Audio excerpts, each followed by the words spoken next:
ভারতীয় তৃণমূল কংগ্রেসের তরফ থেকে মাননীয় মন্ত্রী এবং রাজ্য তৃণমূল মহিলা কংগ্রেসের সভানেত্রী শ্রীমতী চন্দ্রিমা ভট্টাচার্য এবং আমি কুণাল ঘোষ আপনাদের স্বাগত জানাচ্ছি। কেন্দ্রের স্বরাষ্ট্রমন্ত্রী তথা বিজেপি নেতা অমিত শাহ আজ পশ্চিমবঙ্গ সফরে এসে একটি সভা করেছেন। অমিত শাহ যা বলেছেন তা দিশাহীন, ভিত্তিহীন, কুৎসামূলক, দায়িত্ব এড়ানো, নিজেদের কেলেঙ্কারি চাপা দেওয়ার অপচেষ্টা এবং বাংলার স্বার্থ বিরোধী। অমিত শাহ যা বলে গিয়েছেন তার কোনো সারবত্তা নেই। আমরা দায়িত্বের সঙ্গে বলছি, এই মুহূর্তেও যদি রাজ্যে নির্বাচন হয়, আজই যদি ভোট হয়, তৃণমূল কংগ্রেস 30 থেকে 35টি আসন পাবে, ইফ নট মোর। বিজেপি বলে কিছু নেই, তাদের সংগঠন নেই, কর্মী নেই, সমর্থক নেই, মানুষ বিরূপ। যেটুকু আছে গোষ্ঠীদ্বন্দ্বে দীর্ণ। তৃণমূল কংগ্রেসকে লড়তে হচ্ছে সিবিআই, ইডি, এনআইএ, কেন্দ্রীয় এজেন্সির বিরুদ্ধে। বিজেপি নেই, বিজেপির লেঠেল বাহিনী শুধু মাঠে আছে। বাংলায় অমিত শাহর দল নেই, অমিত শাহের বাহিনী আছে। অমিত শাহজির দল নেই, ময়দানে নেই, মানুষের মনে নেই, মানুষের হৃদয়ে নেই, ভোটে নেই। অমিত শাহের এজেন্সিগুলো আছে। লড়াইটা Trinamool versus CBI, Trinamool versus ED, Trinamool versus NIA, Trinamool versus BJP and agency conspiracy. Trinamool 30 থেকে 35টি আসন পেতে চলেছে, সেটা আমরা 36-37-এ এগিয়ে নিয়ে যেতে চাই। অমিত শাহ সেটা বুঝতে পারছেন, তাই মিথ্যাচার করেছেন। আমরা খুব সংক্ষেপে কয়েকটি কথা বলে দিই। এই যে অমিত শাহের উচিত প্রথমেই এনআইএ এবং বিজেপি, এই যে ষড়যন্ত্রটা হয়ে আছে, বিজেপি দিল্লি থেকে ইনস্ট্রাকশন দিচ্ছে যে লোকাল বিজেপি যে নাম দেবে তাদের অ্যারেস্ট করা হোক। এটাই তো অমিত শাহ করছেন। এই যে ষড়যন্ত্র, এর পেছনে নেপথ্য নায়ক হচ্ছেন অমিত শাহজি। দিল্লি থেকে এনআইএ কে পাঠানো হয়েছে, সিবিআই কে, ইডি কে শুধুমাত্র তৃণমূলের নেতা কর্মী, বুথ সভাপতি, সংগঠন, ওরা এমন একটা ম্যাচ খেলতে চান রেফারিকে ম্যানেজ করে। ওরা ভাবছেন শুধু আমাদের প্লেয়ারদের লাল কার্ড দেখিয়ে মাঠ থেকে বার করে দেবেন, ওনারা একা একা খেলবেন। ওসব হবে না। ফলে সেই জায়গায় দাঁড়িয়ে আমরা পরিষ্কার বলছি, আমাদের সর্বভারতীয় সাধারণ সম্পাদক অভিষেক বন্দ্যোপাধ্যায় এনআইএ এবং বিজেপির যে চক্রান্ত ফাঁস করে দিয়েছেন, অবিলম্বে এনআইএ কর্তাদের বিরুদ্ধে ব্যবস্থা নিতে হবে, তদন্ত করতে হবে। এনআইএ কর্তার বাড়িতে রাতের বেলা বিজেপির নেতা গিয়ে লিস্ট দিয়ে আসছে, সাদা প্যাকেট নিয়ে ঢুকছে, খালি হাতে বেরোচ্ছে। ফলে আগে অমিত শাহকে কৈফিয়ত দিতে হবে যে এনআইএর অফিসার সুপার তার বাড়িতে বিজেপির নেতারা গেছে কেন, কি ব্যবস্থা, কি তদন্ত হয়েছে। সিবিআই, ইডি, এনআইএ কে মরিয়া হয়ে ভোটের আগে বিজেপির ক্যাডার হিসেবে কাজ করানো হচ্ছে। তৃণমূলকে বিজেপির বিরুদ্ধে লড়তে হচ্ছে না, বিজেপি নেই, কিন্তু তৃণমূলকে লড়ার জন্য সিবিআই, ইডি, এনআইএ এবং অন্যান্য সেন্ট্রাল এজেন্সিকে নামিয়েছে বিজেপি। লড়াইটা সেখানে, এবং বাংলার মানুষের আশীর্বাদ নিয়ে তৃণমূল কংগ্রেস 30 থেকে 35টি আসনে জিততে চলেছে। আমাদের কাছে সর্বশেষ খবর, এই ধনরাম সিং এসপি, যিনি বিজেপি নেতাদের বাড়িতে ডেকে বৈঠক করার পর তিনি তৃণমূলের কর্মীদের উপর যে নোটিশ ইত্যাদি যাচ্ছে, অ্যারেস্ট করা হয়েছে, হয়রান করা হচ্ছে, তাকে এখনো দিল্লিতে তিনি রয়েছেন। এখানে অন্য অফিসারকে পাঠানো হয়েছে, কিন্তু এসব লোক দেখানো জিনিস আমরা চাই না। অভিষেক বন্দ্যোপাধ্যায় স্পষ্ট বলেছেন যে বাংলায় যদি বিজেপির অভিযোগ মেনে, শুধু অভিযোগ, প্রমাণ নেই, ডিজি থেকে শুরু করে আধিকারিকদের বদলি করে ইলেকশন কমিশন, তাহলে আমরা প্রমাণ দেওয়ার পরেও কেন এনআইএ কর্তাদের বা এজেন্সির, অন্য এজেন্সির কর্তাদের বিরুদ্ধে ব্যবস্থা নেওয়া হচ্ছে না, কেন তাদের বদলি করা হচ্ছে না। অমিত শাহ তিনি পুতুল নাচানোর খেলা খেলছেন। পুতুল নাচানো বোঝেন? সুতো দিয়ে পুতুল নাচানো। এজেন্সিগুলোকে ওনারা ব্যবহার করছেন, এনার এজেন্সিগুলোকে। মানুষকে উন্নয়ন নিয়ে মিথ্যা কথা বলছেন, টাকা দেন না বাংলার, সিবিআই, ইডি, এনআইএ কে লেলিয়ে দেন, এবং পেছনে বসে অমিত শাহ জানেন যে বাংলায় তাদের দল সংগঠন নেই, গোষ্ঠীবাজিতে দীর্ণ, তাই পুতুল নাচে সুতো দিয়ে খেলানোর মতো এজেন্সিকে খেলাচ্ছেন। আপনাদের হাতে ক্ষমতা আছে, আপনারা এজেন্সিকে দিয়ে খেলাচ্ছেন। আমাদের সঙ্গে মানুষ আছে 30 থেকে 35। অমিত শাহজি, আপকি বার 200 পার 2021-এ বলেছিলেন। মানুষের সামনে দাঁড়িয়ে কৈফিয়ত দিন, আপনার হিসাব মেলেনি, আপনার হিসেব মেলেনি বিধানসভায়। কেন মেলেনি? কৈফিয়ত দিতে হবে তো মানুষকে। আপকি বার 200 পার, বিজেপি আ রहा है। তৃণমূল তো বিজেপিকে হারিয়ে দিয়েছিল, প্রথমে 77, আজকে খুঁজলে 60টা বেরোবে কিনা সন্দেহ। তাহলে মুখে 200 পার বলেও কেন তার অর্ধেকও হলো না? কেন তার থেকে অনেক কম? তো অমিত শাহের এই যে মুখে বলছেন 30টা পাবো, তাহলে ধরে নিন 5-6টার বেশি দেখতে পাচ্ছে না, সেই জন্য 30 বলছে। অমিত শাহ জানেন এ রাজ্যে বিজেপির কিছু হবে না, তাদের কর্মীরা মানসিকভাবে ভেঙে পড়েছেন, মানসিকভাবে দুর্বল, হতাশ। ওই রুটিন মাফিক ভোকাল টনিক দিতে ওই 30-30-এর গল্প বলছে। যে লোকটা 200 বললে মেলাতে পারে না, তো সে 30 বললে মেলাতে পারবে না, তো স্বাভাবিক ব্যাপার। এবং আমি যেটা বললাম যে এনআইএ, আমরা অভিষেক বন্দ্যোপাধ্যায়, আমরা রাজ্যপালকে, অভিষেক বন্দ্যোপাধ্যায়ের নেতৃত্বে আমাদের দল মিট করেছিলেন, ইসিকে গোটা বিষয়টা অভিষেক বন্দ্যোপাধ্যায় জানিয়েছেন, রাজ্যপালকেও জানিয়েছেন। রাজ্যপাল কথা দিয়েছিলেন যে তিনি নির্বাচন কমিশনের কাছে অভিষেক বন্দ্যোপাধ্যায়ের নেতৃত্বে তৃণমূল যা বলছে সেটা টেক আপ করবেন। আমরা অপেক্ষা করছি রাজ্যপাল নির্বাচন কমিশনের কাছে তার কি কথা হলো বা তিনি কি চিঠি দিলেন, সেটা আমাদের নেতা অভিষেক বন্দ্যোপাধ্যায়কে তিনি কমিউনিকেট করবেন। আমরা এটা অপেক্ষা করছি। এবং অমিত শাহজি যে দিশাহীন ভাষণ দিয়ে গেছেন, বাংলার পক্ষে, বাংলার স্বার্থের বিরোধী যে ভাষণ দিয়ে গেছেন, বলেছেন সুকান্ত মজুমদারের জায়গায় দাঁড়িয়ে গিয়ে অমিত শাহ বলেছেন বেলুরঘাট, বেলুরঘাটে এসেছেন। অমিত শাহজি বলেছেন বেলুরঘাটে এসেছেন, বেলুরঘাট। আমার মনে হচ্ছে উনি একটু গুলিয়ে ফেলেছেন। উনি বেলুর মঠের পাশে যে ঘাটটা আছে সেই ঘাটের সঙ্গে বেলুরঘাট গুলিয়ে ফেলেছেন। বাংলা চেনেন না, জায়গা জানেন না, নাম বোঝেন না, বলছেন বাংলার হয়ে কথা বলতে এসেছি। বেলুরঘাট, বেলুর মঠের পাশে নৌকোর ঘাটটাকে ভেবেছে বেলুরঘাট। তো সুতরাং সেই জায়গায় দাঁড়িয়ে আমরা অমিত শাহ যা যা বলেছেন তার তীব্র বিরোধিতা করেছি। উদ্দেশ্য প্রণোদিত রাজনৈতিক ভাষণ, দিশাহীন ভাষণ, কেন্দ্রের বঞ্চনার কোনো সুরাহা নেই।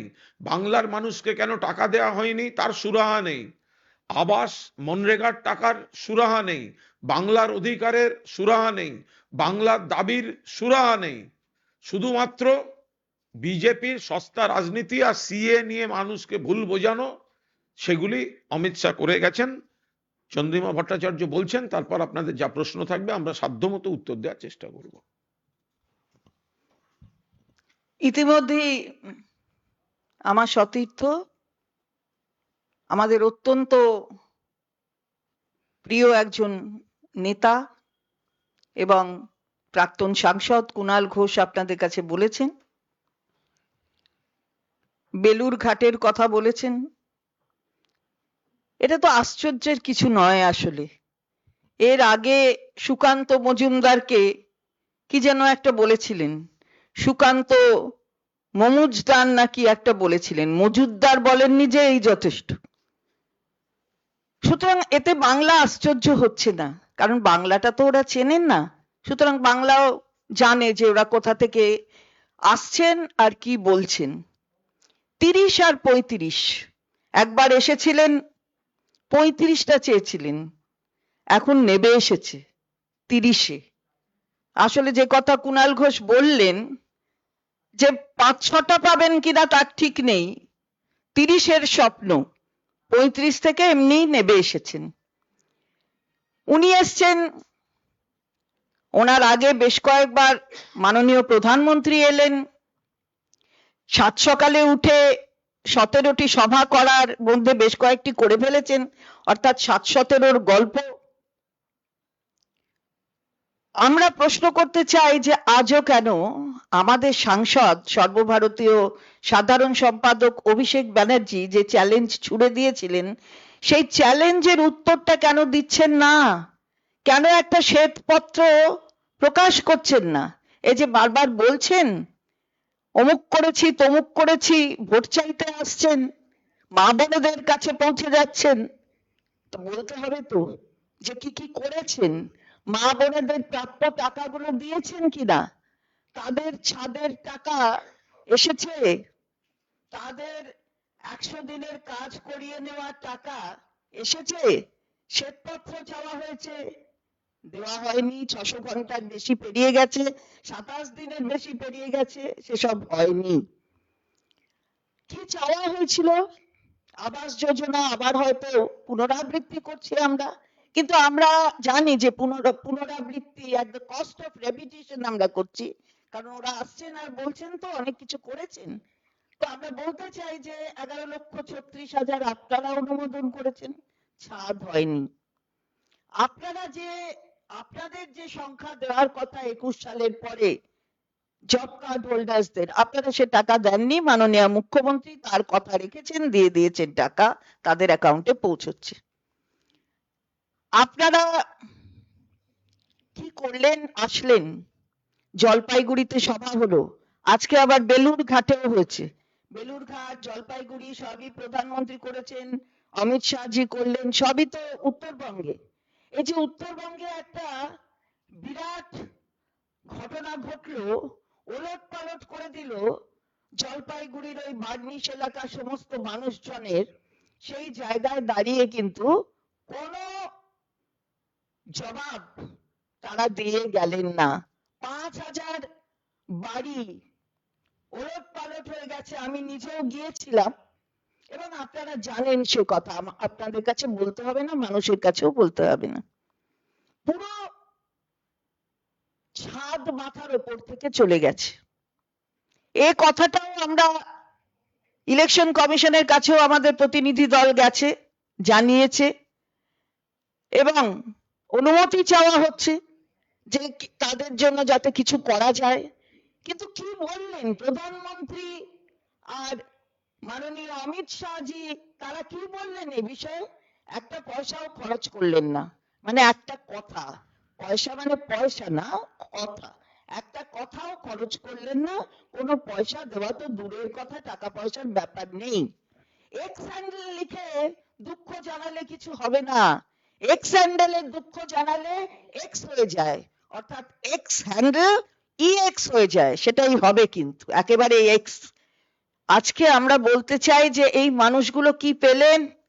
পেলেন ভালো ভাষার ফুলঝুরি, ভালো বাসা পাবার কোনো কথা তারা শুনলেন না।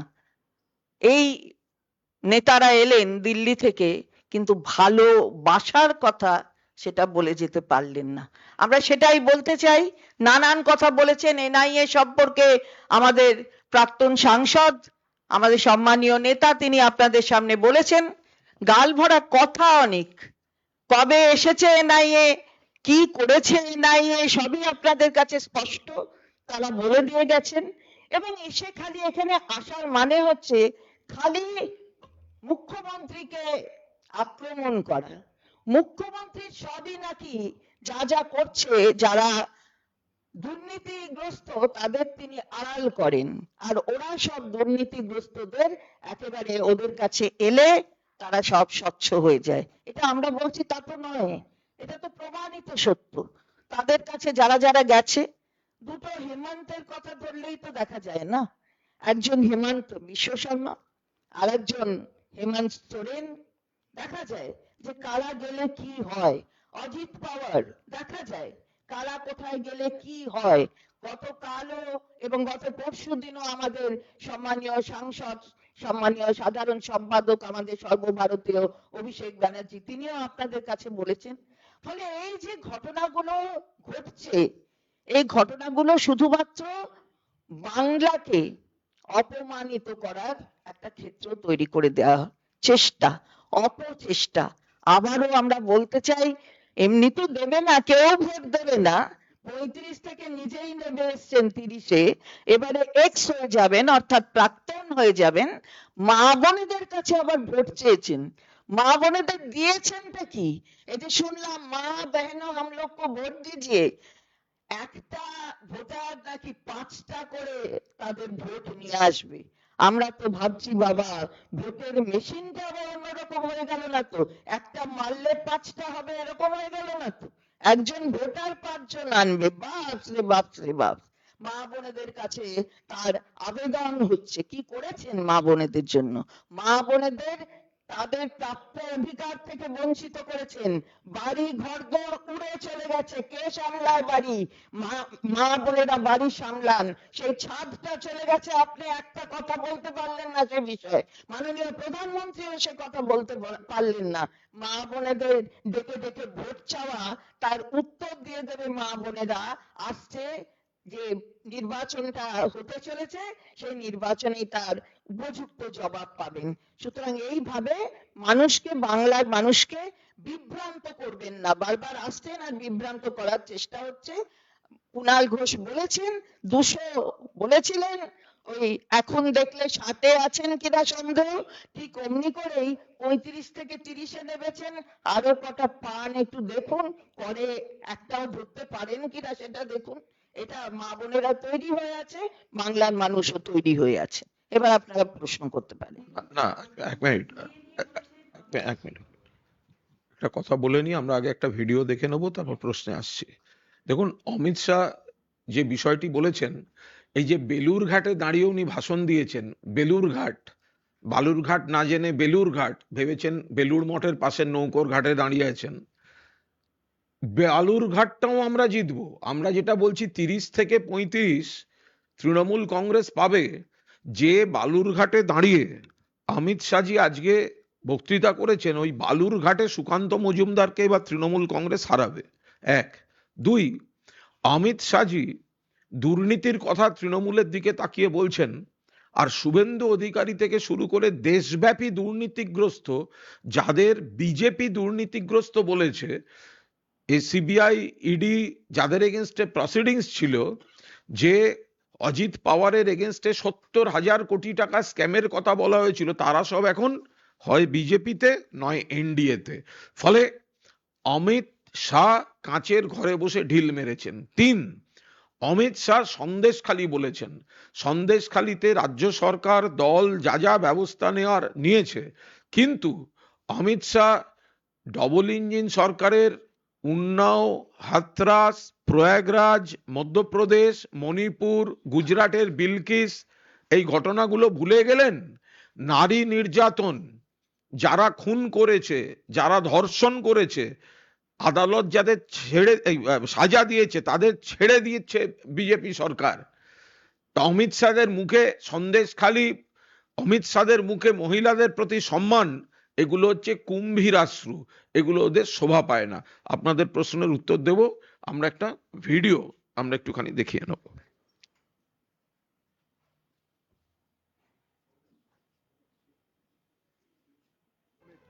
আমাদের প্রশাসন আছে,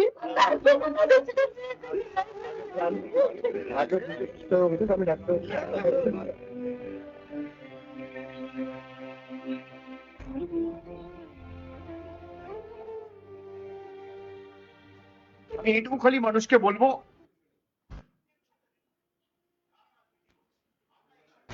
শুনি না, আমি আবার বলছি, এই নিয়ে আপনার যে দলকে মনে হবে আপনি সে দলকে ভোট দেবেন, ভোটের সাথে কোনো রিলেশন নেই।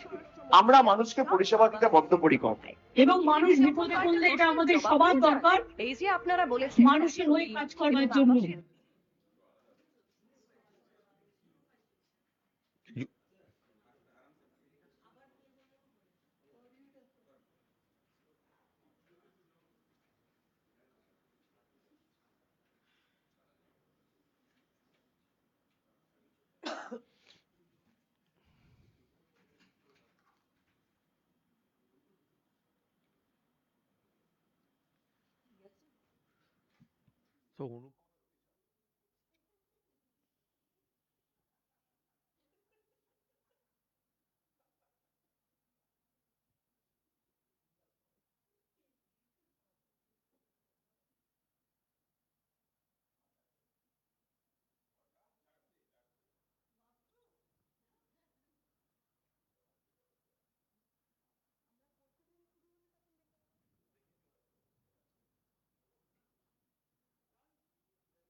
मगर इतने जोर से गुस्से से दबाना कि बटन बेलूर घाट में दबे, बेलूर घाट बेलूर घाट बेलूर घाट बेलूर घाट में दबे, बेलूर घाट बेलूर घाट।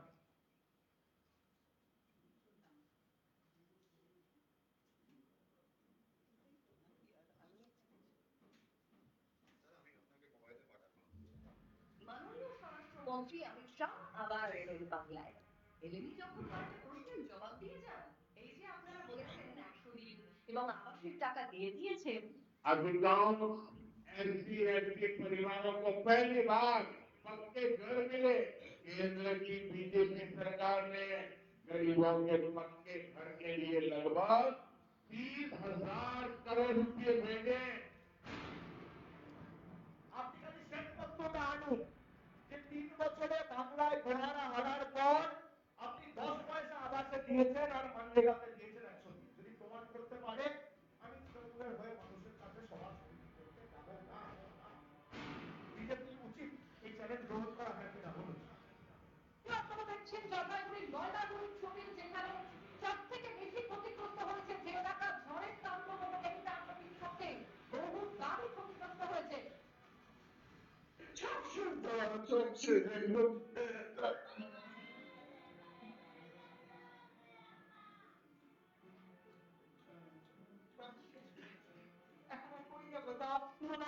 আজকে আপনারা টাকা দেননি বলে জলপাইগুড়ির ঝড়ে ক্ষতিগ্রস্তদের এই অবস্থা। বসে রাত কাটাচ্ছি, খাওয়া দাওয়া কিছু নেই আমাদের। আমরা তো অবশ্যই ঘর আগে ঘর পাইতাম, পরে ঘরে ঘরে আগে গিয়ে কোনো টাকা পয়সা কোনো জিনিস আর পাইনি আমরা। সেটাই তো মানে পাকা ছাদ থাকলে হয়তো আজকে তাদের ঘরবাড়ি এভাবে ভেঙে পড়তো না। এর কোনো উত্তর আছে কি আপনার কাছে? জানি নেই। এই চরম দুঃসময়ে তাদের পাশে গিয়ে দাঁড়িয়েছে একমাত্র তৃণমূল কংগ্রেস। যারা রিলিফ ক্যাম্পে আছেন এবং যাদের ঘরবাড়ি সব নষ্ট হয়ে গেছে তাদের পরিবারগুলোর সাথে আগে কথা বলেছি। বনের বিষয় মানুষ হয়তো বেঁচে গেছেন প্রাণে, কিন্তু তারা সব হারিয়েছেন। আমি তাদের বলবো চিন্তা করবেন না, আমাদের প্রশাসন আছে।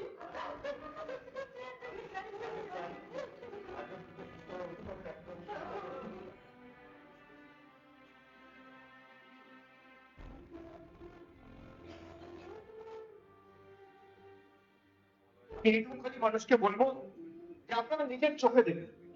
আমরা রাজনীতি করছি, আমরা এইসব নিয়ে রাজনীতি করি না। আমি আবার বলছি, এই নিয়ে আপনার যে দলকে মনে হবে আপনি সে দলকে ভোট দেবেন, ভোটের সাথে কোনো রিলেশন নেই। আমরা মানুষকে পরিষেবা দিতে বন্ধ করি পাই।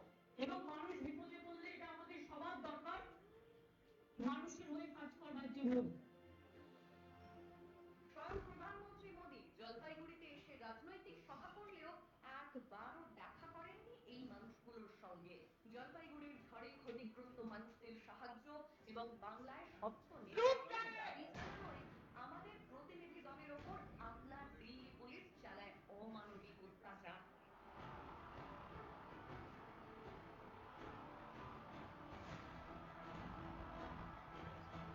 जलपाईगुड़ी में एक ह्यूमैनिटेरियन ग्राउंड पे टॉर्नेडो में जो विक्टिमाइज हुए के लिए पुलिस एडमिनिस्ट्रेशन खुद कोशिश कर सके, इसीलिए आप इलेक्शन कमीशन के पास गए थे और इलेक्शन कमीशन के पास हम गुजारिश किए ताकि ये ह्यूमैनिटेरियन ग्राउंड में देखा जाए। সেদিন রাতেই রাজ্যপালের সঙ্গে দেখা করেন শ্রী অভিষেক বন্দ্যোপাধ্যায়। যে দাবিগুলি নিয়ে আমাদের 10 জনের প্রতিনিধি দল নির্বাচন কমিশনের অফিসে নির্বাচন কমিশনের ফুল বেঞ্চের সাথে দেখা করতে গেছিল, কিন্তু যেভাবে আমাদের মহিলা সাংসদ তাদেরকে যেভাবে টেনে হিঁচড়ে তুলে নিয়ে গেছে, আমি মনে করি দিনের আলোয় গণতন্ত্রকে হত্যা করা হচ্ছে। কিন্তু তাতেও কোনো সদুত্তর পাওয়া যায়নি। এটা নতুন কিছু নয়, বাংলা যখন উত্তর চায় আপনারা তখন মুখ ফিরিয়ে নেন। গত অক্টোবরেও একই ঘটনা ঘটেছিল। সেবার শ্রী অভিষেক বন্দ্যোপাধ্যায়ের নেতৃত্বে আমাদের প্রতিনিধি দল যখন দিল্লি গিয়েছিলেন হকের টাকা চাইতে, তখনও তাদের উপর অত্যাচার করা হয়েছিল।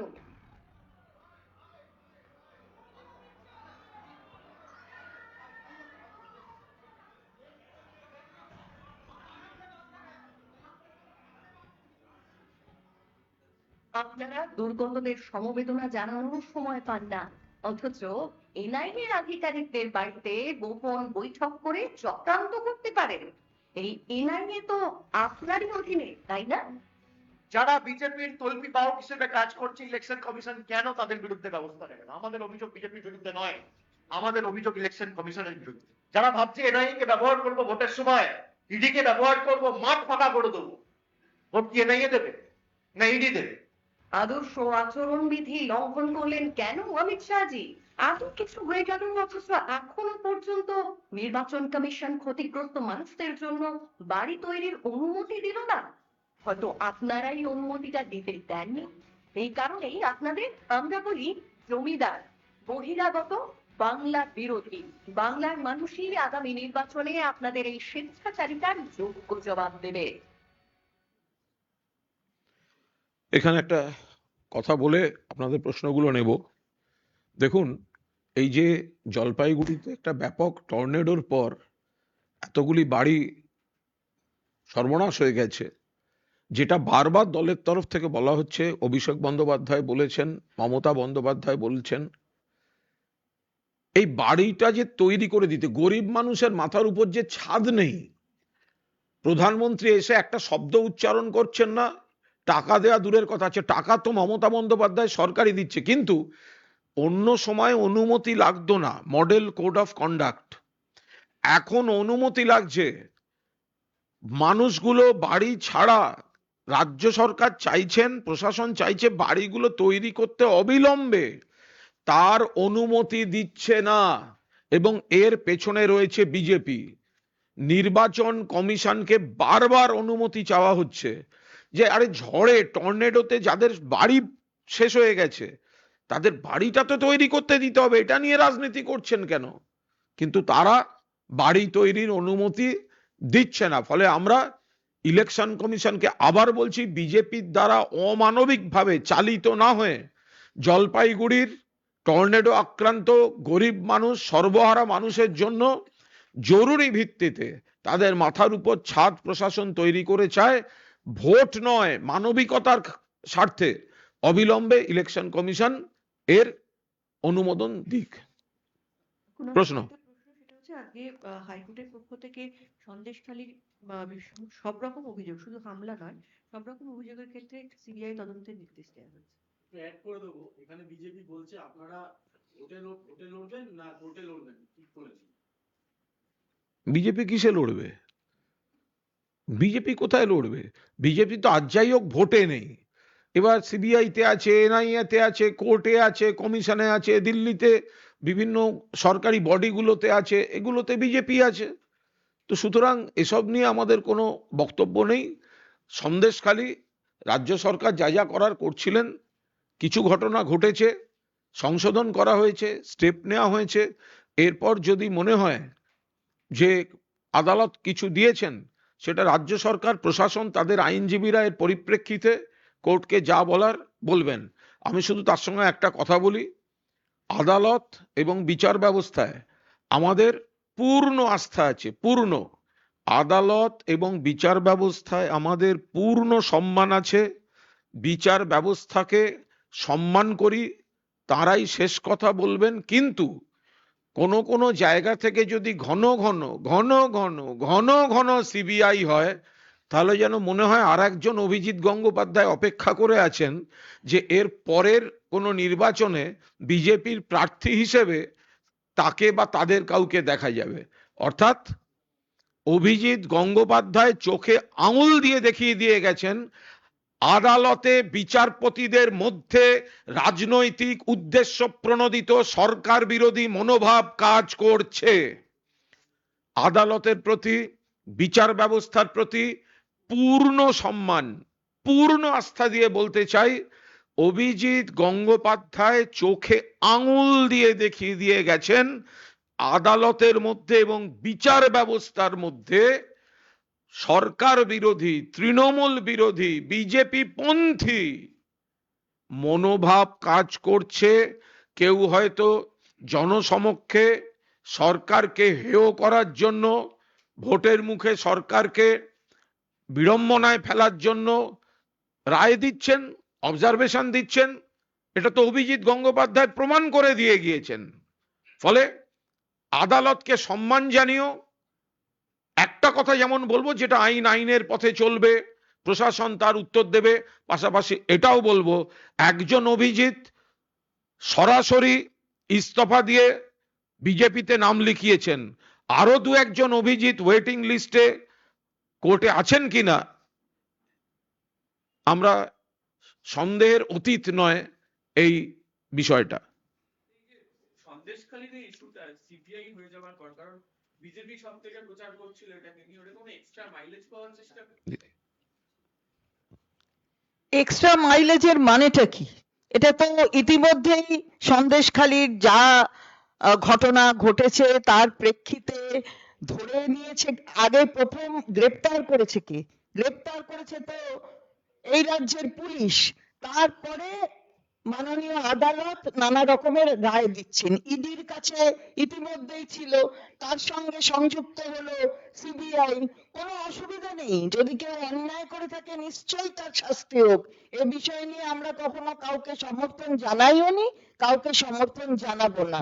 আর যেরকম ভাবে আজকে অমিত শাহজি বলেছেন, যে ভাষায় কথা বলেছেন, একটা স্বরাষ্ট্রমন্ত্রী কিন্তু দেশের একজন স্বরাষ্ট্রমন্ত্রী, এবং তিনি আইন যে হাতে নিতে পারেন সেটা তো বলেছেন। উল্টা লটকাকে সিধা কর দিয়া জায়গা, মানে উল্টা লটকাকে সিধা করেগা। আমরা এই ধরনের কথা বলি না, বরঞ্চ যা পদক্ষেপ নেওয়ার সেগুলো নেওয়া হয়। এরা যে এই জিনিসে বিশ্বাস করে সেটা তো দেখাই যাচ্ছে। তাহলে কে সিবিআই কে বলেছেন মাননীয় আদালত সিট করতে বলেছেন, সিবিআই এর একটা সিট হবে, তো সিটটা কি? সিটের মানে হলো স্পেশাল একটা ইনভেস্টিগেটিং টিম হবে। তা কি গেল এলো তাতে? যুক্ত হোক না, আরো যা যা আছে সেগুলো আদালত বলতে থাকুক, বলতে থাকুক, বলতে থাকুক, অসুবিধার কি আছে? আমরা চাই দোষ যে করেছে তার উপযুক্ত শাস্তি হোক।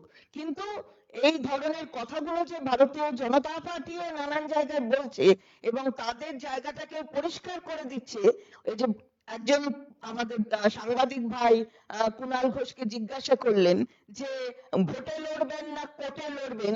কোর্টে তো ওরা লড়ছে, আমরা ভোটে লড়ছি। কোর্টে আমাদের ওসব করার দরকার হয় না। সবকিছু নিয়ে গিয়ে যেখানেই পাচ্ছেন তখনই চলে যাচ্ছেন, গিয়ে কোর্টে যাচ্ছেন। আমরা যাচ্ছি মানুষের কাছে। আমাদের সাধারণ সম্পাদক কি বলেছে, আমরা যদি মাথা নিচু করি তাহলে আমরা মানুষের ক্ষমতার কাছে মাথা নিচু করব, কিন্তু মানুষকে অপব্যবহার করে যারা ক্ষমতায় আসীন আছে তাদের কাছে আমরা মাথায় নিচু করি না। এটা যে বলেছে সেই কথাই আমরাও পুনরাবৃত্তি করে তার কথাটাই বলতে চাই। না, এই যে অমিত শাহজি বলছেন যে सबको उल्टा लटका के सीधा कर दिया जाएगा, তো শুভেন্দু অধিকারীকে এই উল্টা লটকাকে মানে কি? বিজেপিতে জয়েন করিয়ে উল্টা লটকাকে মানে কি? অজিত পাওয়ার, হেমন্ত বিশ্ব শর্মা, নারায়ণ রানে, অশোক চৌহান, প্রফুল্ল প্যাটেল, तो इधर की उल्टा लटका के सीधा कर दिया जाएगा माने क्या है? उल्टा लटका के माने भाजपा, তিনি যা বলতে চাইছেন আগে তাকে তো এই কৈফিয়তটা দিতে হবে, যাদের আপনারা দুর্নীতিগ্রস্ত বলতেন, যাদের এগেনস্টে এজেন্সি লাগাতেন, তাদেরকে কোলে নিয়ে ঘুরছেন কেন? তারপর এই বড় বড় কথাগুলোর মানে কি? আমার দুটো প্রশ্ন এই করো। আচ্ছা, আমি একটা প্রশ্ন করি, সিএ নিয়ে অমিত শাহ দুটো কথা বলছেন। এক হচ্ছে যে সিএ নিয়ে তৃণমূল কংগ্রেস মমতা বন্দ্যোপাধ্যায় ভুল বোঝাচ্ছে, দুই অনুপ্রবেশকারীরাই মমতা বন্দ্যোপাধ্যায়ের ভোট ব্যাংক। এক মিনিট, সিএ নিয়ে মমতা বন্দ্যোপাধ্যায় কোথাও কোনো ভুল বোঝাচ্ছেন না। অমিত শাহ স্পষ্টভাবে বলুক যে সিএ যারা আবেদন করবেন তাদের তো প্রথম ডিক্লেয়ার করতে হবে আমি ভারতের নাগরিক নই। সিএ আবেদনের যে ফর্ম তারা দিয়েছেন তাতে এটা ডকুমেন্ট দিতে হবে, ডিক্লারেশন দিতে হবে যে আমি ভারতবর্ষের নাগরিক নই, আমি বাংলাদেশ বা পাকিস্তানের নাগরিক। তা যে শরণার্থী, তো তারা কি ডকুমেন্টটা আসবে কোথা থেকে? যদি সত্যিকারে কাউকে জরুরি কোনো পরিস্থিতিতে চলে আসতে হয় তার কাছে আসবে কোত্থেকে? আর দু নম্বর, এখানে ওইটা বলার পর তার তো সব সরকারি সুযোগ সুবিধা সমস্ত কিছু বন্ধ হয়ে যাবে। একজনকে ডিক্লারেশন দিতে হবে আমি ভারতবর্ষের নাগরিক নই, এটা কোনো কাজের কথা হলো? এরপর তাকে ডিটেনশন ক্যাম্প বা দেশ থেকে বের করে দেবে না, তার কি গ্যারান্টি আছে? আর দুই হচ্ছে, মমতা বন্দ্যোপাধ্যায় স্পষ্ট বলেছেন যাদের নাম ভোটার তালিকায় আছে, যাদের আধার কার্ড আছে, রিলেটেড ডকুমেন্ট আছে, তারা আমাদের নাগরিক। এটা জোর করার কি আছে? আর অনুপ্রবেশ নিয়ে যদি বলেন, তাহলে অনুপ্রবেশটা গত 10 বছর ধরে রোখার দায়িত্ব ছিল ভারতীয় জনতা পার্টির, কারণ কেন্দ্রে ভারতীয় জনতা পার্টি, প্রতিরক্ষা দপ্তর থেকে স্বরাষ্ট্র দপ্তর ভারতীয় জনতা পার্টি, সীমান্ত রক্ষা বিএসএফ, হোম মিনিস্ট্রি ভারতীয় জনতা পার্টি, এবং এখন অমিত শাহ দায়িত্বে। তো অনুপ্রবেশ যদি এখন হচ্ছে তার জন্য দায়ী তো অমিত শাহ নিজে। সীমান্তটা তো রাজ্য সরকারের বা রাজ্য পুলিশের অধীন নয়। তো তাহলে অনুপ্রবেশ এটা তো উনি আত্মঘাতী গোল করছেন, অমিত শাহজি আত্মঘাতী গোল করছেন। অনুপ্রবেশ রোখার দায়িত্ব আপনার দপ্তরের, আপনার বিএসএফ এর, আপনি রুখতে পারছেন না, আপনার ব্যর্থতা। তার জন্য আপনি এই ধরনের কথা আপনি রাজ্য সরকারকে বলতে পারেন না। আর তৃণমূল কংগ্রেস যে ভোট পায় সেটা জাতি, ধর্ম, বর্ণ নির্বিশেষে মানুষের ভোট পায়, নইলে এই বিপুল পরিমাণ ভোটে মমতা বন্দ্যোপাধ্যায় তৃতীয়বারের জন্য মুখ্যমন্ত্রী হয়ে জিতে আসা, পঞ্চায়েত ভোটে সবকটা জেলা পরিষদ আমাদের দখলে থাকা, এটা সর্বস্তরের মানুষের আশীর্বাদ ছাড়া হয় না। মানুষের মন ওরা বোঝেন না, তাই এই সব কথা বলছেন। বলছি, আজকে যে সন্দেশখালী হাইকোর্ট অর্ডার দিল, কারণ তো নজিরবিহীন, কারণ সেখানে পুলিশের হাতে কিছুই রাখা হলো না। প্রথমত হচ্ছে সরাসরি সাধারণ মানুষ সিবিআই কে অভিযোগ করবেন, জমি দখল, ধর্ষণ, চাষের জমিতে ভেরি পরিবর্তন, সমস্ত অভিযোগের তদন্ত সিবিআই করবেন, স্পেসিফিক করে দিচ্ছে, এবং যে কোনো পদমর্যাদার ব্যক্তিকে তদন্তের স্বার্থে ডাকতে পারে সিবিআই, এটাও বলছেন হাইকোর্ট। নির্বাচনের মুখে এই রায় বিরোধীদের অক্সিজেন দেওয়ার চেষ্টা, নির্বাচনের মুখে এই রায় উদ্দেশ্য প্রণোদিত। আমি আবার বলছি, বিচার ব্যবস্থাকে আমরা পূর্ণ সম্মান করি, বিচারপতিদের পূর্ণ আস্থা আছে, কিন্তু অভিজিৎ গঙ্গোপাধ্যায় চোখে আঙুল দিয়ে দেখিয়ে দিয়ে গেছেন যে কলকাতা হাইকোর্টে বিজেপির প্রতি সহানুভূতিশীল এবং তৃণমূলের বিরোধী এমন কিছু বিচারপতি রয়েছেন যারা এমন কিছু রায় এমন কিছু সময়ে দেন যাতে সরকারকে বিড়ম্বনায় ফেলার চেষ্টা করা যায়, মানুষকে ভুল বোঝাবার চেষ্টা করা যায়। এটা অভিজিৎ গঙ্গোপাধ্যায় চোখে আঙুল দিয়ে দেখিয়ে দিয়ে গেছেন। ফলে যখন কোনো চড়া সুরের কোনো রায় সরকার বিরোধী আসে তখন মনে হয় যেন অভিজিৎ গঙ্গোপাধ্যায় গিয়েছেন, অভিজিৎ গঙ্গোপাধ্যায় ছায়া দু একটা চেয়ারে রেখে গিয়েছেন। এটা আপনার কাছে হঠাৎ নজিরবিহীন মনে হচ্ছে কেন? এরকম যদি আপনি পড়েন তাহলে যত সারা ভারতবর্ষের যে মামলাগুলো হয়, যার রায় হয়, এরকম অনেক নজির দেখা যায়। নজিরবিহীন কিছু নেই। একটা তদন্ত করতে বলে দিয়েছে, তা সেই তদন্ত করবার জন্য তার তদন্তের যাকে দরকার হবে ডাকবে, যদি তার জন্য কারোর পারমিশনের দরকার হয় সেই পারমিশন তারা নেবে, সেটা তো যে তদন্তকারী সংস্থা তার। সুতরাং এই যে কুণাল ঘোষ বললেন যে এইগুলো হচ্ছে জুডিশিয়াল নোটিশ বলে একটা ব্যাপার আছে, যেটা দরখাস্তের মধ্যে থাকতে হয় না, কিন্তু জজেরা নিজেরা নিতে পারে, অর্থাৎ বিচারপতিরা তারা জুডিশিয়াল নোটিশ নিতে পারে on their own, of their own. সেগুলো জুডিশিয়াল নোটিশ নেবেন। সারা বাংলায় কি হচ্ছে আমরা আশা করি মাননীয় বিচারপতিরা পূর্ণ আস্থা রেখে, যেমন কুণাল ঘোষ বললেন, পূর্ণ আস্থা আমাদের বিচার ব্যবস্থার প্রতি, পূর্ণ আস্থা বিচারপতিদের প্রতি। সুতরাং তারা সব ঘটনাগুলোর জুডিশিয়াল নোটিশ নেবেন। এই যে লটকাকে উল্টা লটকাকে সিধা করেগা, এরও তো জুডিশিয়াল নোটিশ নিতে হবে। হ্যাঁ, নিতে হবে তখনই যখন ভূপতিনগরের কেস দেখবেন, নিতে হবে তখনই যখন সন্দেশখালীর কেস দেখবেন, সবটাই নিতে হবে। সুতরাং এইগুলো না নিয়ে কিছু একটা বলে দেবেন, সেটা নজিরবিহীন কিছু নয়। এরকম হাজার হাজার নজির আছে। সিবিআই এর কতটা, তাদের কতটা মানে সাফল্য, তারা কত মামলা তাদের কাছে গেছে আর তারা কতটা তাতে সাফল্য পেয়েছেন অথবা তা দেখতে পেরেছেন, কতগুলো ডিসপোজাল হয়েছে, সেটাও নিশ্চয়ই জুডিশিয়াল নোটিশ দিচ্ছে। সুতরাং সেটাও নজিরবিহীন। এনআইএ তো ভয় পাচ্ছে তদন্তে, এনআইএই তো ভয় পাচ্ছে তদন্তে। কারণ তদন্ত হলেই দেখা যাবে যে ধনরাম সিং এর বাড়িতে জিতেন তেওয়ারি গিয়ে লিস্ট দিয়ে আসছে এবং তারপর থেকে এই ধরপাকড় চলছে। ফলে এনআইএ কোর্টে যাচ্ছে তদন্ত ঠেকাতে, এনআইএ কোর্টে যাচ্ছে যেন তদন্তটা আর একটা সেন্ট্রাল এজেন্সি সিবিআই এর হাতে চলে আসে। ফলে এই পর্দার আড়ালের যে বিজেপি এবং এনআইএ নেক্সাস, এইটা সামনে এসে যাবে বলে তদন্তে ভয় পাচ্ছে এনআইএ। না, এইটা নিয়ে অমিত শাহজি আজকে বলেছেন যে রাজ্য সরকার যারা দুষ্কর্ম করেছে তাদেরকে ডাকছে না, এনআইএ এর অফিসারদের ডাকছে, দুষ্কৃতীদের আড়াল করছে। আজব কথা। অমিত শাহকে জিজ্ঞেস করেছেন তাহলে এনআইএ কেন হামলার কথা বললো? এনআইএ যদি হামলার কথা বলে থাকে, এনআইএ যদি গাড়ি ভাঙার কথা বলে থাকে, তো তার তদন্ত হবে না? তা তদন্ত কি ভূতে এসে সাক্ষী দেবে নাকি? আপনারা যখন প্রশ্ন করবেন, প্রশ্ন তো একটা মাথা মুন্ডু থাকবে। যে লোক কমপ্লেন করছে আমাকে মারা হয়েছে বা আমার গাড়ি ভাঙা হয়েছে, তো পুলিশ তাকে তো স্টেটমেন্ট নিতে ডাকবে না? এটা কোন দেশের মামার বাড়ির আবদার? আমি তো আশা করব যে মাননীয় বিচারপতি দেখবেন, ভূপতিনগরের কেসটা যখন দেখবেন তখন সর্বোচ্চ আদালত তো আছেনই, কিন্তু এখানে যে আদালত অর্থাৎ হাইকোর্ট, তারা যারা যখন বিচার করবেন দেখবেন, আমরা সেদিন ভূপতিনগরে গিয়ে প্রেসের সামনেই তো দেখিয়েছি যে মহিলার হাতটাকে একেবারে এখানে ছাল উঠিয়ে দিয়েছে, রক্ত বেরোচ্ছে। এটা কি হচ্ছে? এটা জুডিশিয়াল নোটিশ নেওয়া যায় না? এটার ক্ষেত্রে কিছু বলা যায় না? এই কাজগুলো কি শোভা পায় নাকি এনআইএ এর আধিকারিকদের? আমরা তীব্র বিরোধিতা করি আর বলি যে হ্যাঁ, বিচার ব্যবস্থায় পূর্ণ আস্থা, কিন্তু তারাও দেখবেন যে এই কাজগুলো হচ্ছে।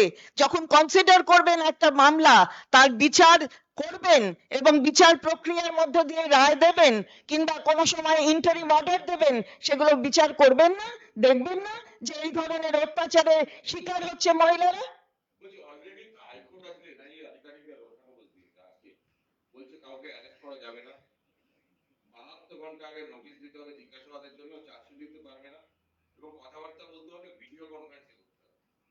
সেটা ভিডিওটা দেখাতো না না, এটা তো আমরা পরিষ্কার এই কথাগুলোই বলছি তো, যে আদালত একটা জিনিস শুরুর থেকে না দেখে যদি মাঝপথে একটা রক্ষা কবচ দিয়ে দেন, তাহলে তো তদন্তটা প্রথমেই প্রভাবিত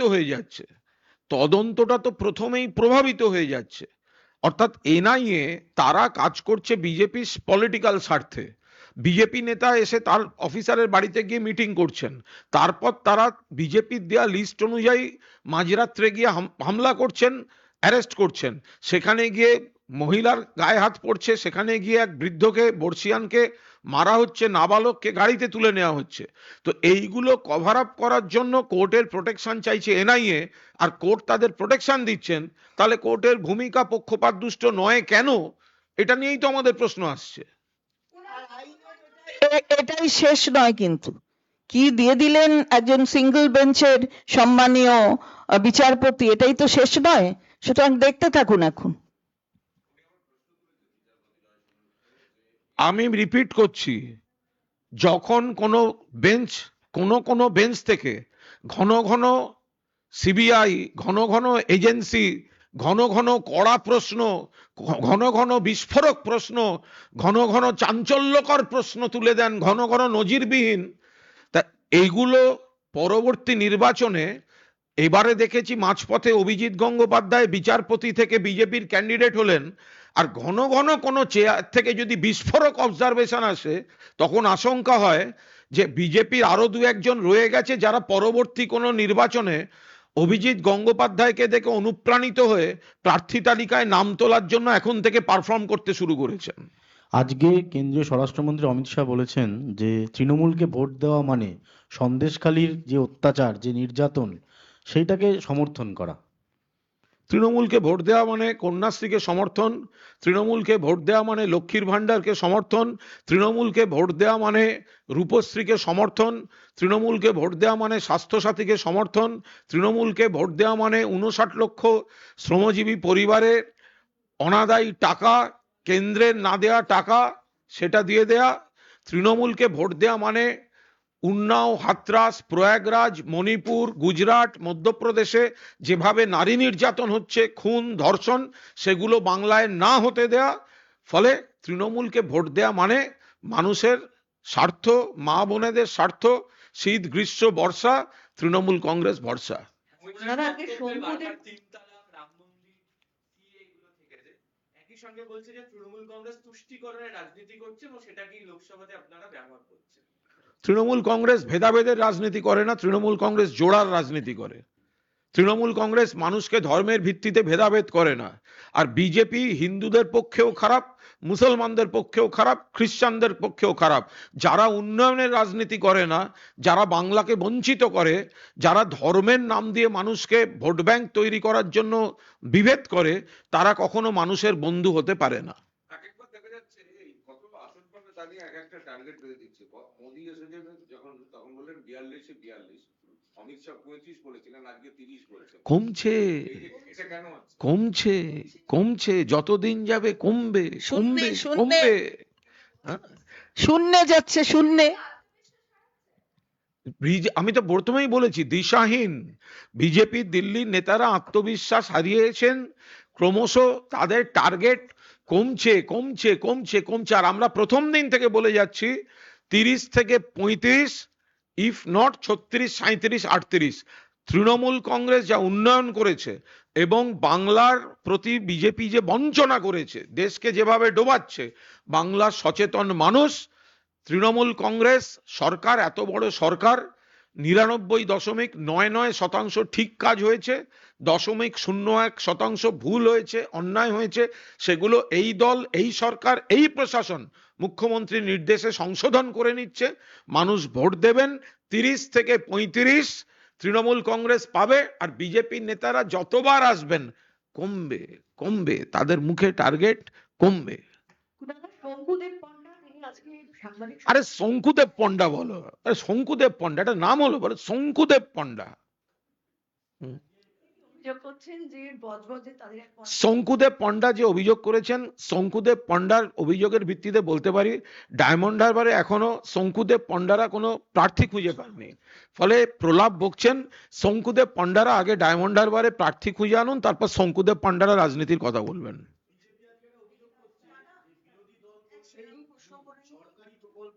दादा अमर दुटो प्रश्न আছে। पहला सवाल है कि अमित शाह ने आज बोला है बालूरघाट से कि ममता बनर्जी सीए के मुद्दे पर लोगों को मिसलीड कर रही है। दूसरा सवाल ये है कि बीजेपी का आज 10th लिस्ट निकला है कैंडिडेट का। आसनसोल से एसएस आलूवालिया लड़ेंगे, लेकिन डायमंड हार्बर सीट के नाम पर अभी भी किसी का नाम अनाउंस नहीं हुआ है। वो एआई कैंडिडेट देंगे वहां पे। डायमंड हार्बर में एआई कैंडिडेट वो एक डेवलप कर रहा है। हाँ, एआई कैंडिडेट देंगे क्योंकि क्योंकि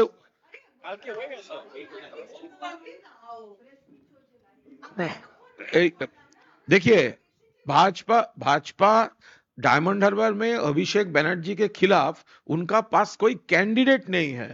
अब देखिए अभी वो एक एआई कैंडिडेट, उसके अलावा उसका पास तो कैंडिडेट ही नहीं है।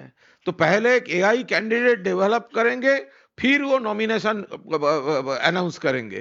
तो उसका पास नहीं है तो क्या किया जाएगा? अमित शाह का कमेंट के देखिए सीए मुख्यमंत्री ममता बनर्जी कोई मिसलीड नहीं कर रहा है। ममता बनर्जी सीधा तरफ से बोल रहा है कि ये एक रिस्की गेम है, ये सेंट्रल गवर्नमेंट खेल रहा है वोट के नाम पे।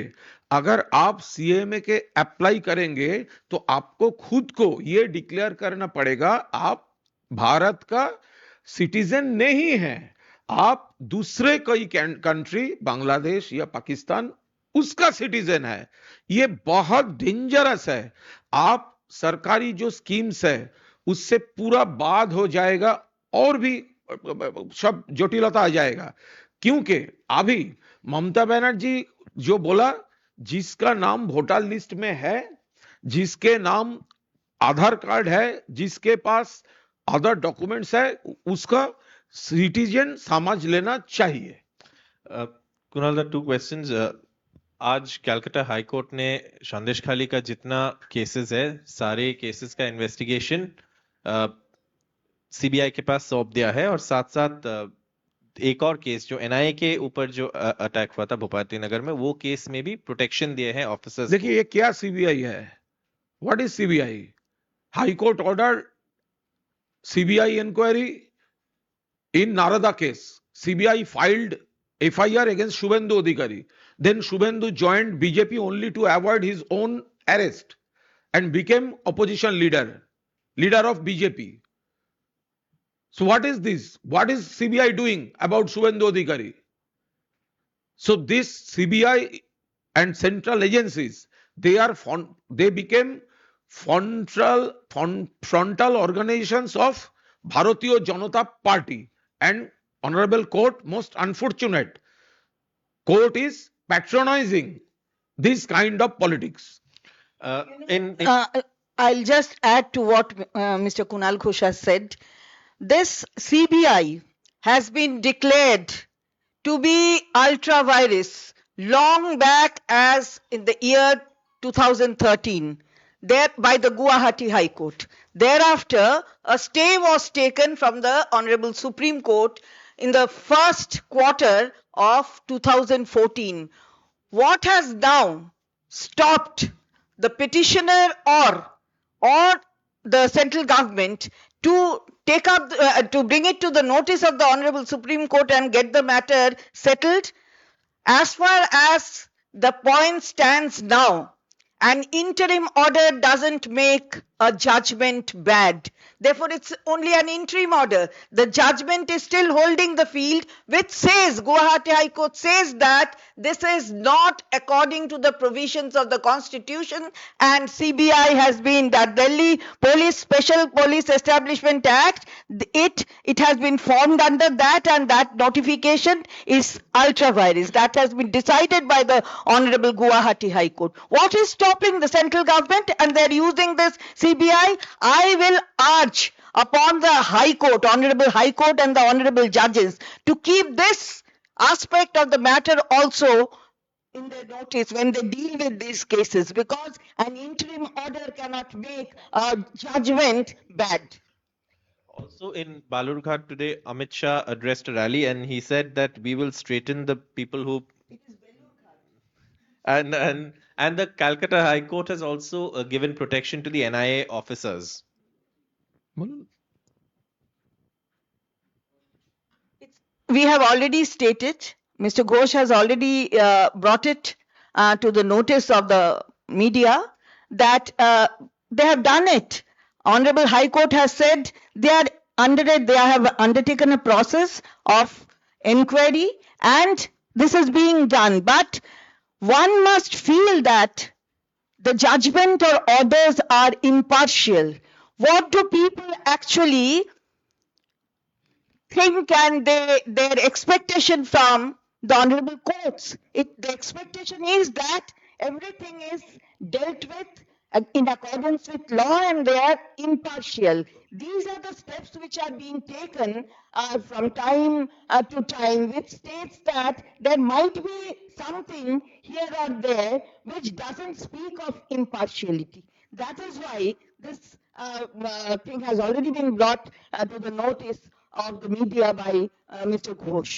রাজ্য সরকারের বিরুদ্ধে কোনো অবজারভেশন, কোনো অর্ডার, কোনো কিছু দেওয়ার আগে কোনো বিচারপতির উচিত সেই অর্ডারের উপর লিখে দেয়া যে আমি কথা দিতেছি যে আমি ভবিষ্যতে রাজনীতিতে জয়েন করব না, বিজেপির প্রার্থী হব না এবং বিজেপি বা তৃণমূলের বিরুদ্ধেই কোনো যাব না, নইলে এই রায়গুলোর বিশ্বাসযোগ্যতার অভাব থাকছে।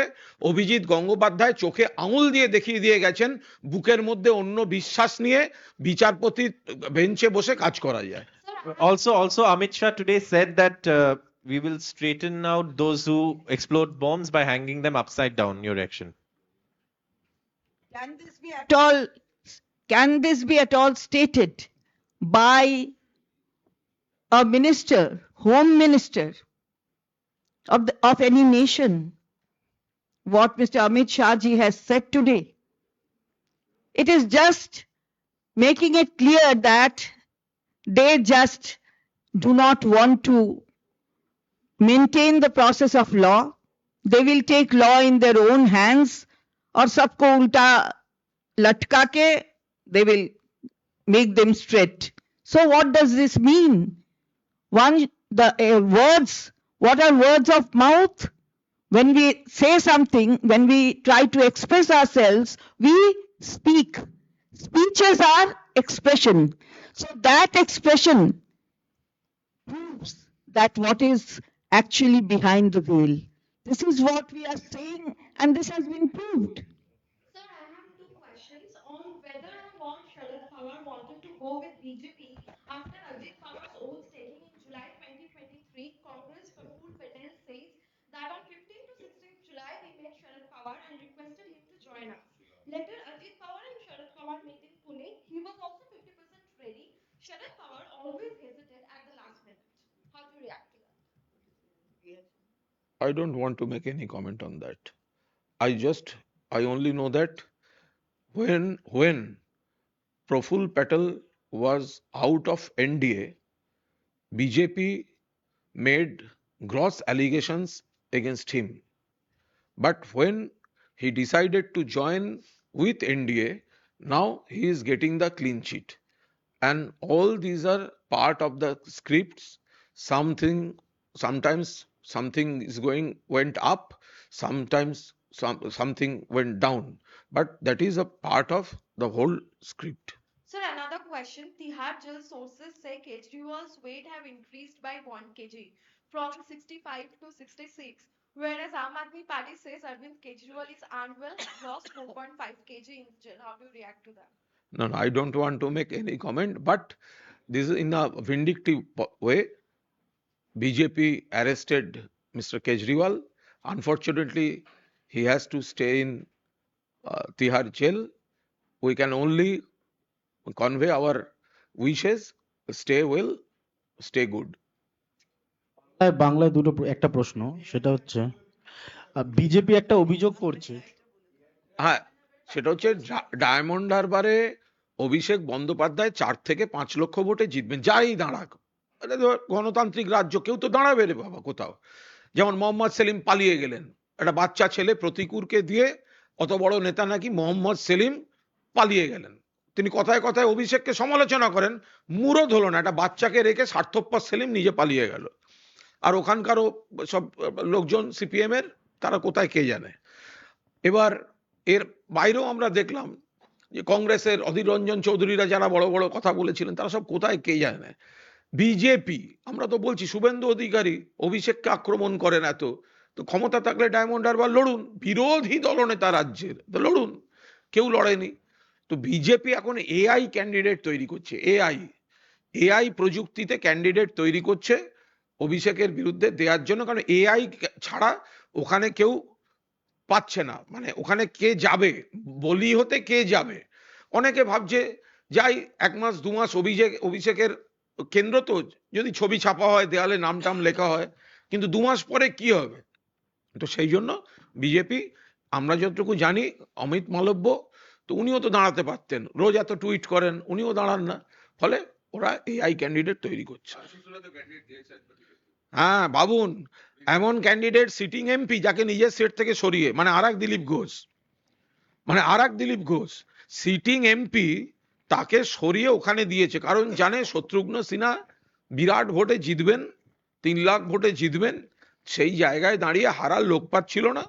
আর আলুওয়ালিয়া সাহেব যেহেতু ওনাকে দেয়নি, তো উনি একটা জায়গা খুঁজছিলেন, সেজন্য গেছে। তো দিলীপ ঘোষকে যেরকম চেঞ্জ করেছে, দিলীপ ঘোষ আসানসোল দুর্গাপুরে মরিয়া হয়ে দেখাতে চেষ্টা করছেন যে উনি আছেন, আর ওনার ফলোয়াররা মেদিনীপুরে সবাই বলছে চলো দিদি নাম্বার 1 কে ভোট দিই। বিজেপি আজকে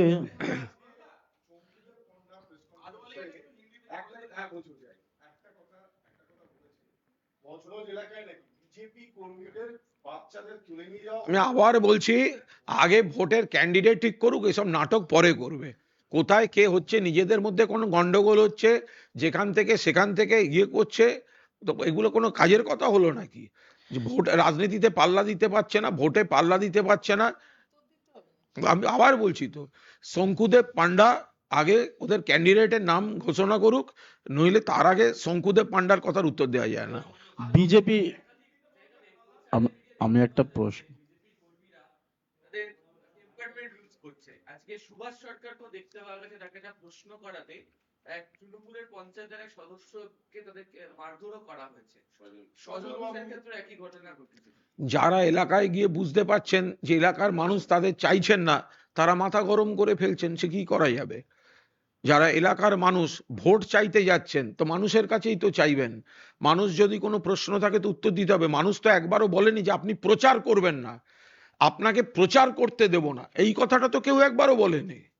মানুষ যদি, তারা যদি কোনো মিথ্যা কথা বলেন, তারা যদি কোনো ভুল কথা বলেন, তারা যদি অন্যায়ভাবে কোনো কিছু বলতে চান, আর বিজেপি নেতাদের দেখলে লোকে 100 দিনের টাকা চাইবে, আবাসের টাকা চাইবে, তো স্বাভাবিক। বলার সময় বড় বড় কথা বলেছে, দিল্লিকে বলছি টাকা না দিতে, তা মানুষ যদি এবার গিয়ে বলে আপনি তো মশাই টাকা আটকেছিলেন আমাদের, তা টাকাগুলো দেওয়ার ব্যবস্থা করুন, তো তখন মাথা গরম করলে হবে। বিজেপি নেতাদের উচিত সঙ্গে নবরত্ন তেলের ছোট শিশি নিয়ে ঘোরা। বাংলায় যত গরম পড়বে, যত ঘুরবে, তো তত তো মানুষকে যত দেখবে ফ্রাস্ট্রেশন হবে, মাথা গরম। ওদিকে বৈশাখ মাস পড়ছে, ফলে ঠান্ডা ঠান্ডা কুল কুল মাথায়, শরীর ভালো থাকবে, স্বাস্থ্য ভালো রাখবে, ভোটে হারবেন সে আলাদা কথা, কিন্তু তা বলে মানুষ প্রশ্ন করলেই আপনারা মাথা গরম করবেন, কি হবে? প্রশ্ন শুনবেন, একটু তেল ঢেলে নেবেন, প্রশ্ন শুনবেন, একটু নবরত্ন তেল ঢেলে নেবেন, মাথা ঠিক থাকবে। বলছি বিজেপি আজকে একটা অভিযোগ করছে, সেটা হচ্ছে শাসক দলের বিরুদ্ধে তাদের অভিযোগ হচ্ছে যে সরকারি বিভিন্ন সুবিধা আটকে দিচ্ছে শুধুমাত্র বিজেপি করায়। তারা বলছেন যে যেমন পিংলা থেকে একটা ঘটনা উঠে আসছে, গোটা রাজ্যটাকে আটকে দিয়েছে। অমিত শাহকে জিজ্ঞেস করেছেন, বাংলায় বিজেপি হেরেছে বলে গোটা রাজ্যের টাকাটা আটকে দিয়েছে। আপনি আমায় এমন একটা সিট দেখান, একটা সিট যেখানে গতবার বিজেপি জিতেছে, অথবা সেই এলাকায় কন্যাশ্রী, রূপশ্রী, স্বাস্থ্যসাথী, লক্ষ্মীর ভান্ডার মমতা বন্দ্যোপাধ্যায় দেননি। ফলে এই ধরনের কথা সম্পূর্ণ অবাস্তব, গোটা বাংলাকে বঞ্চিত করেছে ভারতীয় জনতা পার্টি, কারণ বাংলায় হেরেছে বলে। কিন্তু যে সিটে তৃণমূল হেরেছে সেখানকার মানুষকে তৃণমূল বঞ্চিত করেনি। দেখছেন যে এখন লক্ষ্মীর ভান্ডার নারায়ণরা নিতে গিয়ে কি করছে, আপনি আবার জিজ্ঞেস করছেন কোথায় কি আটকে দিয়েছে। আমরা ওটা আটকাই না।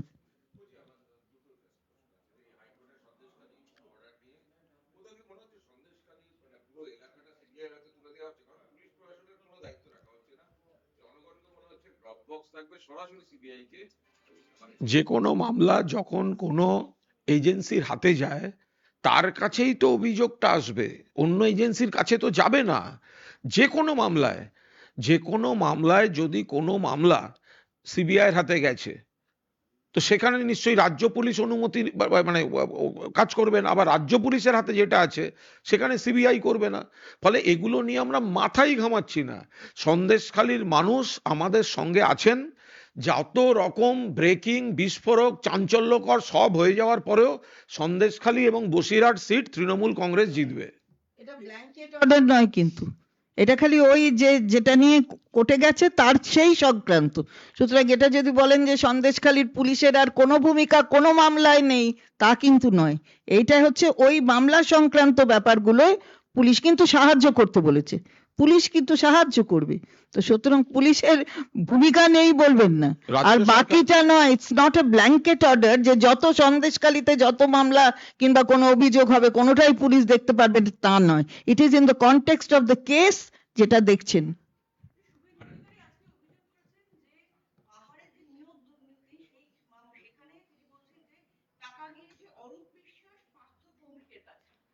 পাগলের মতো কথা নোংরা বলতে হবে। অবান্তর অভিযোগ এগুলো করার কি মানে আছে কোনো?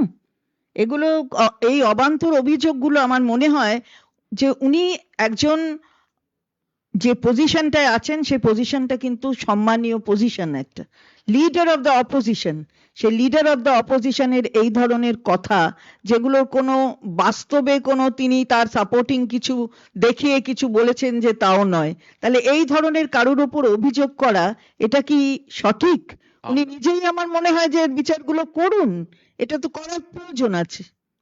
আমরা যখন অভিযোগ করলাম যে এনআইএ এর এসপির বাড়িতে বিজেপি নেতা গেছে, আমরা ডকুমেন্ট দিয়েছি, আমরা কিছু প্রিন্টেড ডকুমেন্ট দিয়েছি, ভিডিওটা রাখা আছে যথাসময়ের জন্য।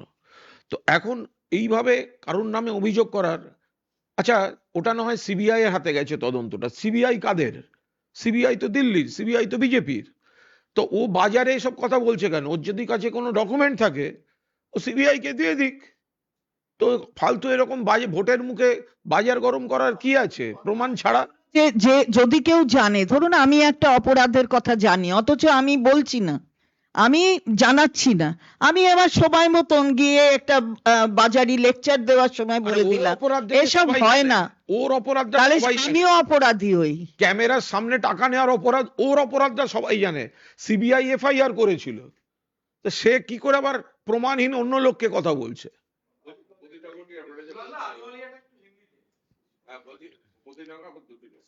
উপতিনগর নিয়ে আপনারা যা বলছেন তাতে আজকে একজন বিচারপতি প্রশ্ন তুলছে যে এনআইএ আধিকারিকের বিরুদ্ধে আপনারা গুরুতর অভিযোগের যে ধারা, সেই অভিযোগ দায়ের করলেন, অথচ তার ওদের যে অভিযোগ সেইটার ভিত্তিতে আপনি কোনো পদক্ষেপ করলেন না।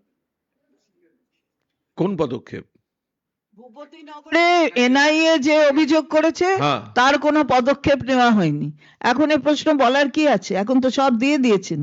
21 জনের যা যা ক্ষেত্রে যা 40টা মামলা সবই তো অন্য সবটাই হচ্ছে, সবটাই সবটাই এখন তো ভূপতিনগরের ওসির ওপর নেই ব্যাপারটা, তাহলে এখন আর এই প্রশ্নের উত্তর দেওয়ার কি আছে? তখন তো যারা অভিযোগ করছে আবার ডাকলে, সাক্ষী দিতে ডাকলে তখন তো কোর্টে গিয়ে বলবে আমায় ডাকছে কেন?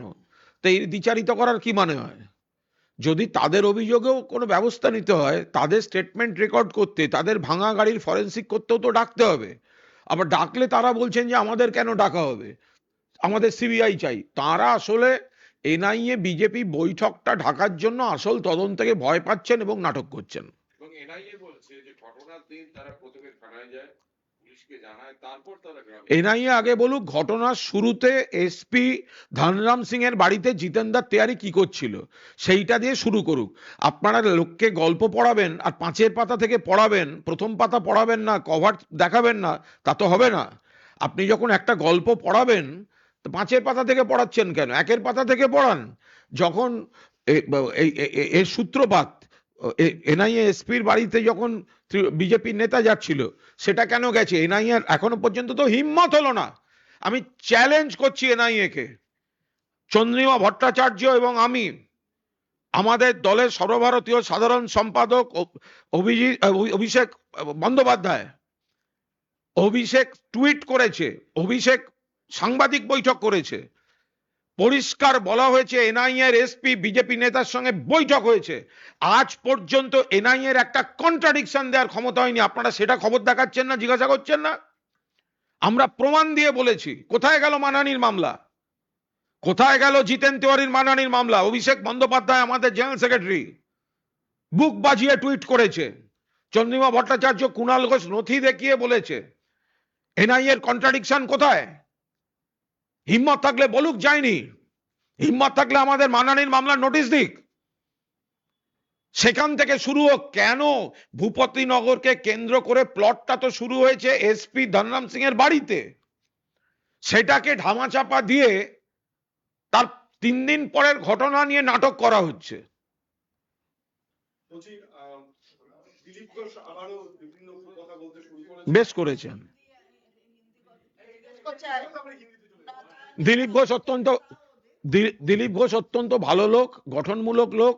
মেদিনীপুরে ওনার লোকেরা রচনা বন্দ্যোপাধ্যায়ের হয়ে কাজ করছে, উনি ভালো থাকুন। হ্যাঁ, বিজেপিতে জয়েন করলেন জলপাইগুড়িতে, নজন প্রতিবাদ ওটা হচ্ছে জুন মালিয়া। সন্দেশখালীর 9 জন প্রতিবাদী যারা প্রতিবাদ করছিল, আন্দোলনকারী মহিলা, তারা আজকে শুভেন্দু অধিকারীর উপস্থিতি বিজেপি যে ছিল বিজেপিতেই গেছে। ওই জায়গাটা তৃণমূল সাংগঠনিক ভাবে দুর্বল ছিল, ওই জায়গাটা তো বিজেপি ছিল, সিপিএম ছিল, সবাই জানে। ফলে তৃণমূল বিরোধী ছিল, তৃণমূল বিরোধী সেই দলেই গেছে। সন্দেশখালীর জয়নিং যদি জলপাইগুড়িতে হয় এ তো অপূর্ব। সন্দেশখালীর জয়নিং যদি জলপাইগুড়িতে হয় এ তো হাস্যকর ব্যাপার। আর যারা আমাদের বিরোধী ছিলেন, বিজেপিতে ছিলেন, কেউ সিপিএম এ ছিলেন, সেই পরিবারের সদস্য বা সদস্যা তারা গেছেন মিটে। আর আমি যেটা তো বলছিলাম ওটা একটা সংশোধন করে দিই, যে দিলীপ ঘোষ কিচ্ছু বলতে হবে না, ওকে আর উত্তর দেবো না। দিলীপ ঘোষ যেখানে দাঁড়িয়েছেন, ওনার দল হারতে পাঠিয়েছে, উনি হারবেন, কিন্তু অত্যন্ত গঠনমূলক ভূমিকা উনি পালন করছেন মেদিনীপুরে। দিলীপ ঘোষের লোকেরা জুনমালিয়ার হয়ে কাজ করছে এবং জুনমালিয়া জিতবে। হিন্দিটা आलूवालिया को आसनसोल से भाजपा ने उतारा है, आपको लगता है कि पिछले 2 महीने से जो खालिस्तानी मुद्दा चल रहा था और ऐसे में एक सिर्फ कार्ड मतलब पंजाबी कार्ड खेला गया है आसनसोल में? कोई कार्ड फाड़ नहीं है, वो हारने वाला है 3 लाख वोट से। आलूवालिया साहब तो यहाँ पर एमपी थे, अपना पूछिए तो एमपी पुराना सीट में क्यों नहीं था, क्यों नहीं वहां से टिकट मिला? अभी हारने वाला कोई आदमी चाहिए था, उसको भेज दिया। हाँ हाँ, कौन भाषा है? अरे संदेशखाली में वो पॉकेट में तृणमूल ऑर्गेनाइजेशन थोड़ा वीक था, वहां पर जो लोग भाजपा में था, लेफ्ट में था, वही लोग ही वहां पर चला गया। इसका कोई सिग्निफिकेंस नहीं है। Thank you.